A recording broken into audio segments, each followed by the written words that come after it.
அம்மா பிச்சாண்டி, ஐயா பிச்சாண்டி, தாய பிச்சாண்டி.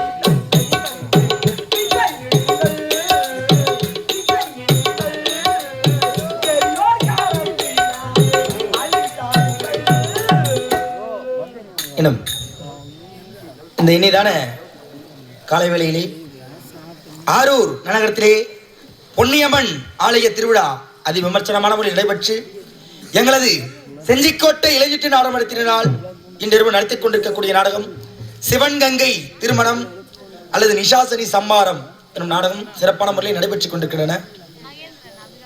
ஆரம்பத்திலேருந்து இந்த நாடகத்தை பார்த்துருந்தா தெரியும். ஏன்னா பொதுவாகவே இந்த பக்கம் வந்துட்டு எல்லாமே நாவல்ஸ் தான் கேட்பாங்க. அண்ணனே வந்து கேட்டார், எங்கள் ஊரில் இது மாதிரிலாம் வச்சது இல்லைங்க, கொஞ்சம் சிரிப்பாக போட்டுன்ட்டு. இதுக்கப்புறம் இந்த பின்னாடி வரத்த முன்னாடி காமெடியாக இருந்த மாதிரி இப்போ பின்னாடி வரும், வில்ல வேஷம் வருது, பின்னாடி காமெடியாக இருக்கும். ஆனால் புராண கதை கேட்டதுக்கு மிக்க நன்றி நான் தெரிவி வச்சுக்கிறேன் அந்த கிராமத்துக்கு. நாவல்ஸ்னால் என்னென்னா ஒரு மன்னர் மகாராணி கதாநாயகன் கதாநாயகி தாசி ஒரு குடும்பத்தை கெடுக்கிறது, அவ்வளோதான். ஆனால் இதெல்லாம் வந்து சரித்திர புராணங்கள், நம்ம இல்லை. அது முன்னாடி நடந்த கதைகளே எல்லாருமே, நான் மட்டும் இல்லை, வேறு எந்த கம்பெனி வந்தால் இதை தான் ஆட முடியும். இதை வந்து பொய் சொல்ல முடியாது, ஏமாற்ற முடியாது. ஏன்னா இந்த சிவபெருமானுக்கு இப்போ வந்து சனி பார்வைப்பட்டிருக்குது. கைலாயத்திலேயே ஈஸ்வரனும் சிவனும் பார்வதியும் இருக்கும்போது இவரை கோரி ஒரு அசுரன் தவத்தில் இருக்கிறதுனால நான் போய் வரம் கொடுக்க போறேன், போயிட்டு வரேன்னு சொல்லும் பொழுது பிரம்மனுக்கும் 5 சிரம், இவருக்கும் 5 சிரம். அது யாருக்கும் தெரியாது. சிவபெருமானுக்கு 5 சிரம் 5 தலை, பிரம்மதேவனுக்கும் 5 தலை. ஆனா எல்லாருக்கும் தெரிஞ்சது பிரம்மதேவனுக்கு 4 தலை தான் தெரியும். புராண இதிகாசம் பட்சமும் பெரியவங்களுக்கு தெரியும், தெரியாத பாதி பேர் எவ்வளோ பேர் இருப்பாங்க. சிவபெருமானுக்கு 5 தலை வருமா? ஆனால் அது எப்போ வரும்னா வரம் கொடுக்கும் போது மட்டும்தான் அந்த 5 தலை தெரியுமா. வரம் கொடுத்துட்டு அப்புறம் நார்மலாக இருக்கிற நேரத்தில் ஒரே தலை மட்டும் தான் தெரியுமா. பிரம்மதேவனுக்கு 5 தலை. இவர் நான் போயிட்டு வரம் கொடுக்க போறேன்னு சொல்லும் போது, சுவாமி உங்களுடைய அந்த 5 தலையை நான் பார்த்ததில்லை, பஞ்சம்னா 5 பஞ்சமுக சேவை எனக்கு தேவை, நீங்க போயிட்டு வரம் கொடுத்துட்டு அந்த பஞ்சமுகத்தோட வாங்க, 5 தலையோட வாங்க, அந்த முகத்தை நான் பார்த்து நான் பாத பூஜை செய்யணும் அப்படின்னு பார்வதிக்கு ஒரு வரம் கொடுக்க போயிட்டாரு. படைக்கையின் தொழிலை செய்யக்கூடியவர் பிரம்மதேவன். ஒரு உயிரை படைக்கும் போது சிவபெருமான இடத்துல போயிட்டு விரை பெற்று வந்து தான் அவர் படைப்பார். இவர் வெளியே போயிட்ட நேரத்தில் கைலாயம் வந்து சிவபெருமானை பார்க்கும்போது சிவபெருமான் இல்லை. இல்லாத நேரத்தில் கூடும்போது ஆள் இல்லை, பார்வதிக்கும் கேட்கல. சிவபெருமானுடைய சிம்மாசனத்திலே உட்கார்ந்து அமர்ந்து உறங்கிட்டார் பிரம்மதேவன். ஆனா பார்வதி நான் நினைச்சேன்னா, நம்மளுடைய கணவர் தான் போயிட்டு வரம் கொடுக்க போனாரு, 5 சிரத்தோட வந்து அமர்ந்து உறங்கிட்டு இருக்கிறாரு, அவருடைய நெத்திரையை கெடுக்கக்கூடாது. நெத்திரைனா தூக்கம். பொதுவாகவே சொல்றேன், ஒரு ஆம்பளையோ வந்து வீட்டில் வந்து ஒரு பேஜார வேலை செஞ்சு வந்து படுத்திருப்பாங்க, அந்த தூக்கத்தை கெடுக்கக்கூடாது. வேற யாருன்னா வந்து முக்கியமான விஷயம், உயிர் போகிற நிலைமை வரும்போது வந்து எழுப்பலாம். வேற யாருன்னா வந்து கூப்பிட்டா கூட இல்லைங்க வெளியே போயிட்டு வந்தார் இப்போ தான் படுத்துக்கிறாரு, நான் எழுந்த உடனே சொல்கிறேங்க நீங்கள் போங்க அப்படின்னு சொல்லணும். நித்திரையை கொடுக்கறது 7 ஜென்மம் பாவம் அது. ஆனால் இப்போ அப்படி கிடையாது. பொம்பளைங்க யாரும் கூட்டம் யார் ஏந்திரு இது வந்து அந்த செல்லை நம்ம கூப்பிடாரு பாரு அப்படின்னு. எதுக்கு சொல்கிறேன்னா அது கிண்டலுக்கு சொல்ல, உண்மையான விஷயம் அது. ஒரு உயிர் போகிற நிலைமை, ஒரு முக்கியமான சூழ்நிலை, யாருக்கும் அது ஒரு உடம்பு சரியில்லை, ஹாஸ்பிட்டல் போனோன்றதுக்கு எழுப்பலாம். இதோ வந்தார், நான் இப்போ தானே வந்தார், இதை சொல்கிறேன், வந்தவனே சொல்கிறேன், நான் வீட்டை வர சொல்கிறேன் போனேன் அப்படி சொல்லணும். அந்த நித்திரையை கெடுக்கக்கூடாதுன்றதுனால பார்வதா பிரம்மதேவன் தன்னுடைய கணவன்ட்டு பாத பூஜை போயிறாங்க. ஆனா அந்த நேரத்துல சிவபெருமான் உள்ள வராரு வரம் கொடுத்துட்டு. வரும்போது பார்வதி மேல கோவப்படுறாரு, அடி பாவி, நான் இல்லாத சமயத்துல நீ பிரம்மதேவனால கூட நீ கள்ள தொடர்புல இருக்கிறியா அப்படின்னு பிரம்மதேவனை திட்டி பேசி அந்த பார்வதி அடிக்க பார்த்து பார்வதி சொல்றாங்க, சாமி நாமளோ தேவர்கள், தெய்வங்களாக பிறந்த எனக்கே தெரியல கணவன் யாரு கண்டவன் யாருன்னு. பாமர மக்கள் நம்மளை வச்சு வழிபடுறாங்க. அவங்களுக்கு இவருக்கு 5 தலையா இருந்தது, பிரம்மதேவனுக்கு 5 தலையா இருக்கும்போது எப்படி தெரியும்? அந்த பிரம்மதேவனுடைய 5 தலையில ஒரு தலையை நீங்க அறுத்துருங்க, அப்போ உங்களுக்கு 5 தலையா இருக்கும், அவனுக்கு 4 தலையா இருக்கும், அதனால நீங்க அறுத்துருங்கன்றாங்க. இவரை போய் பிரம்மன் தலையை அறுக்க போது இவருக்கு சக்தி பத்தல. பிரம்மதேவன் வந்து தெய்வபக்தி மீதியான ஆளு, அவருடைய சிரத்தை அறுக்கிறதுக்கு சக்தியினுடைய பாதி சக்தி பலத்தை கொடுத்து பிரம்மதேவனுடைய ஒரு சிரத்தை அறுத்துறாங்க. அந்த அறுபட்ட சிரத்துக்கு பேர் வந்து காமத்தலை. அது தனி ஒரு சரித்திரம். அந்த தலைக்கும் துலோதமை என்ற ஒரு பெண்ணுக்கும் 5 பிள்ளை பிறகுது, அது தனி கதை. அதனாலதான் 4 தலையோடு இருக்கும் தனி பிரம்மதனுடைய தலை. இந்த அறுபட்ட உடனே அந்த பிரம்ம கபாலமாகப்பட்டது ஈஸ்வரனுடைய கையிலே பற்றி கொண்டு பித்து பிடித்து பேயாட்டம் வெறியாட்டம் ஆடி 10 மாத பிண்டம். பிண்டனா ஒரு ஆணுக்கும் பெண்ணுக்கும் திருமணமாகி இல்லற வாழ்க்கையில இன்புற்று சிற்றின்பத்தில ஈடுபட்டு கரு இருக்குது பாத்தீங்களா, கர்ப்பமா இருக்கிறாங்க பாருங்க. 1 மாதம் 2 மாதம் 3 மாதம் 4 மாதம் அந்த மாதிரி 10 மாத நிறமாத கரு பிண்டத்தை தின்னு கூட அவருக்கு பசி அடங்கலையா. பரவாயில்ல, எனக்கு பசி அடங்காதனால நீ இடுகாடு என்று சொல்லக்கூடிய சுடுகாட்டிற்கு சென்று செத்த பிணத்தை தின்று நான் வரேன், அப்பயாச்சும் எனக்கு பசி அடங்கதான் பாக்கல. ரத்த பசி அவருக்கு அடங்கல, அந்த கபாலமாக பட்டது வாங்குது. அங்க போயிட்டு சுடுகாட்டுக்கு போனவங்களுக்கு தெரியும், பார்த்துருப்போங்க. அங்க போய் தின்றும் பசி அடங்காமல் நான் படி அழைக்கக்கூடிய பாமர மக்களிடத்திலே சென்று நீ பிச்சை எடுத்துனுவா, மடி பிச்சை எடுத்துனுவா. அவங்க போடுற காசு பணம் சாப்பாடுகளை நான் உண்டாச்சு நான் தின்னு பாக்குறேன், அப்பயாச்சும் என்னுடைய ரத்த வெறி அடங்குதா அப்படின்னு பாக்குறேன். ஏன்னா இந்த கதையில இது முட்டத்தூர் செல்லியம்மன் அப்படின்னு ஒரு நாடகம் இருக்குது. செஞ்சி பக்கத்துல முட்டத்தூர் என்ற ஒரு கிராமம் இருக்குது. செல்லியம்மன் ஆலயம் உருவான சரித்திரம்.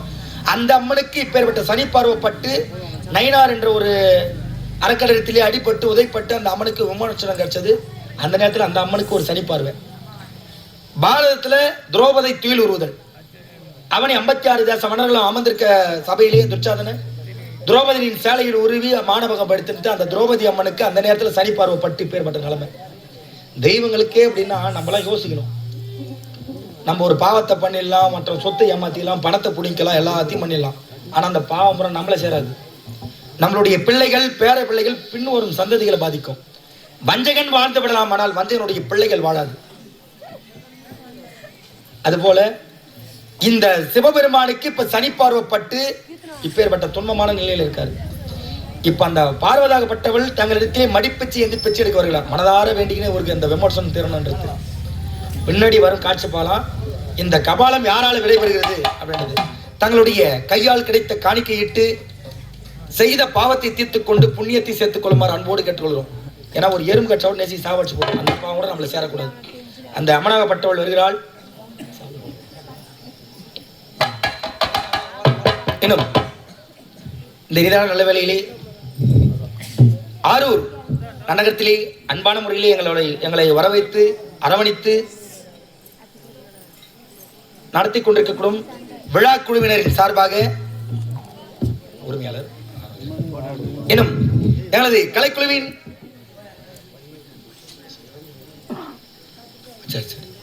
இன்னும் விழா குழுவினர், வன்னியர் சங்கம், வன்னியர் இளைஞர்கள் அனைவரும் ஒன்றாக இணைந்து எங்களது கலைக்குழுவின் ஆசிரியராக விளங்கக்கூடிய சிங்கவரம் நகரத்தைச் சேர்ந்த ஐயா சக்திவேல் ஐயா அவர்களுக்கு இந்த கைத்தறி ஆடையை பொன்னாடியாக அணிவிக்கப்படுகிறது.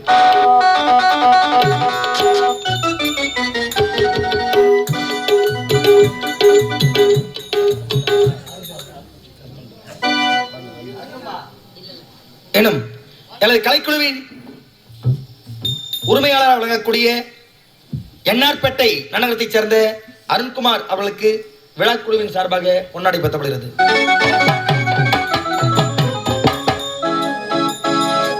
இன்னும்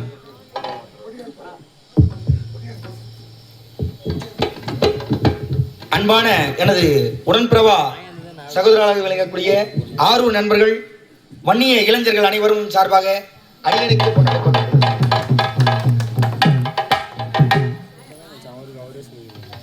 இன்னும் எனது கலைக்குழுவின் விகடகவியாக உழைக்கக்கூடிய அனைத்து வேடங்களும் சிறப்பாக நடிக்கக்கூடிய தம்பி, சின்ன வயசுலேயே நாடகத்துறைக்கு வந்தவர். அவருடைய தந்தை இறந்துட்டாரு, தாய் எங்கே இருக்காங்கன்னு தெரியல, ஒரே ஒரு தங்கச்சி. வறுமையினால அவர் நாடகத்துறை வந்தது. அவருக்குனே ஒரு கதை எழுதுனதில்லை, அந்த கதை இருக்குது. தம்பி வினோத்குமார் அவளை பாராட்டி கிராமத்தின் சார்பாக பொன்னாடை போத்தப்படுகிறது.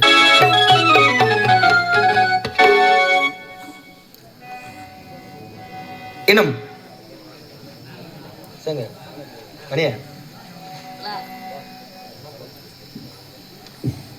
பெண்கள் எல்லாமே அனைவருமே இந்த சனி பார்வைப்படுதுன்னு சொன்ன பார்த்தீங்களா, நேர்கோடு எடுத்து தலையை வரணும்.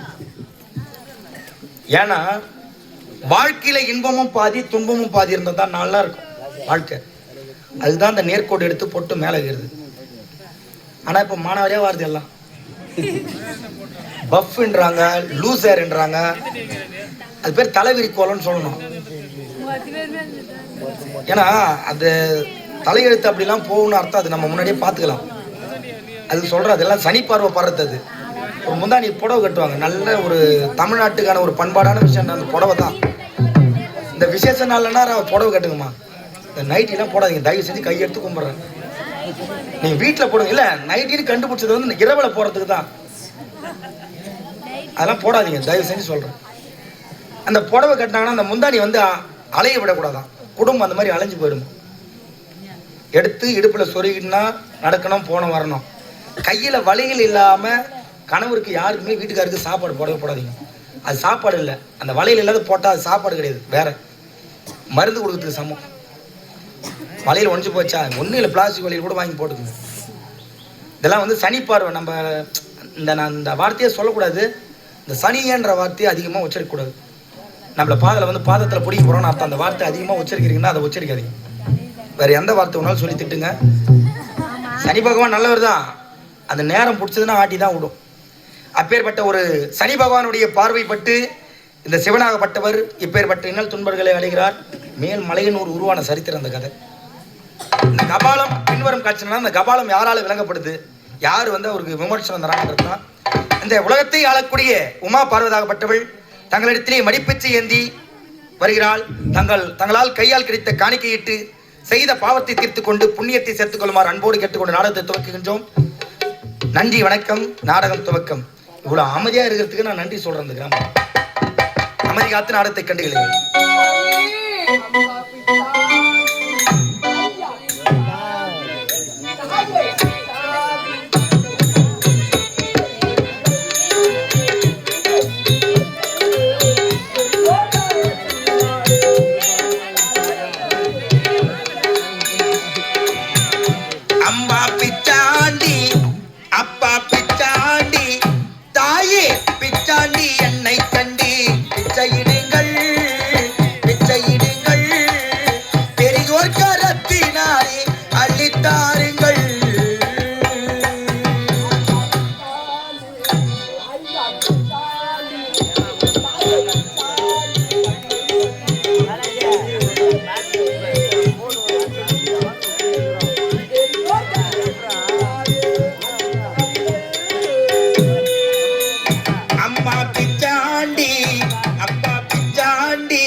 பக்தர்களை ஆண்ட கரங்கள்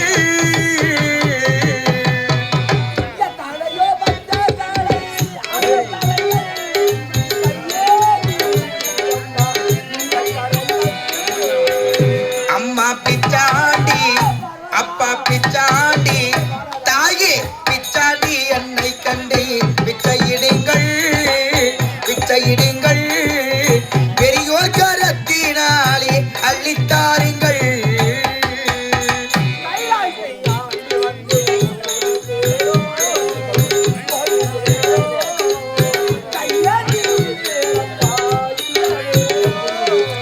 கைலாயத்தை ஆண்டு வந்தேன் ஒரு நேரம் கையேந்தி நின்றேன் அம்மா இந்த நேரம்.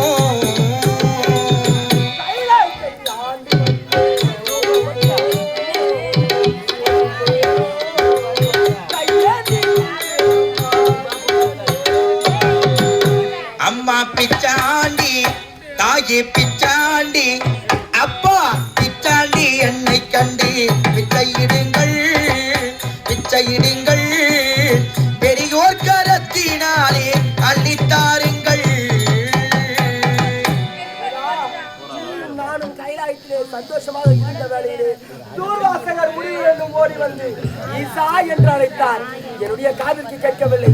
ஜெகதீசா என்று அழைத்தார். என்னுடைய செவிக்கு எட்டவில்லை. மூன்றாவது முறை அதே ஈசா, எப்பொழுது நான் 3 முறை அழைத்தும் நீ ஒரு பெண் பித்துவரின் போல் இருக்கின்றாயோ, இன்று இல்லை என்றாலும் என்றாவது ஓர் நாள் நீ பித்துவரினாக போக வேண்டும் என்று அன்று கொடுத்தாரே சாபம். அந்த தூர்வாசன் கொடுத்த சாபம் நிறைவானது.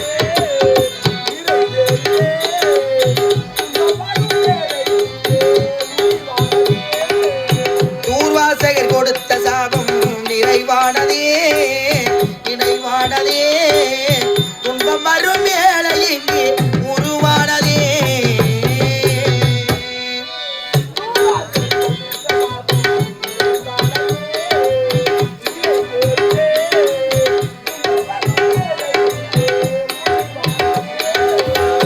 அம்மா பிச்சாண்டி அப்பா பிச்சாண்டி தாயே பிச்சாண்டி என்னை கண்டு பிச்சையிடுங்கள் பிச்சையிடுங்கள் பெரியோர் கரத்தினாலே அள்ளித்தாருங்கள்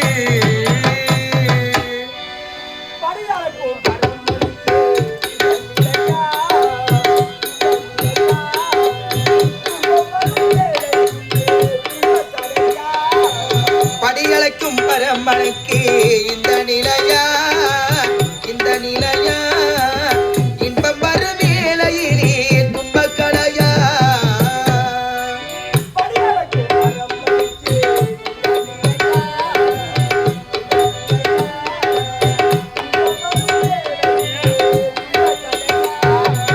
படியளைக்கும் பரம்பரைக்கு இந்த நிலையா இந்த நிலையா வரும் வேளையிலே துன்பக்கலையா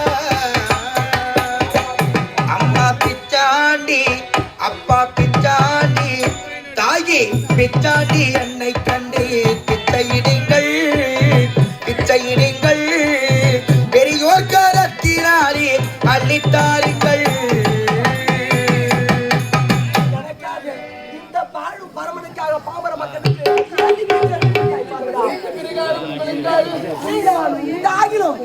என் கடத்தி விட்டு இந்த பிரம்ம கமல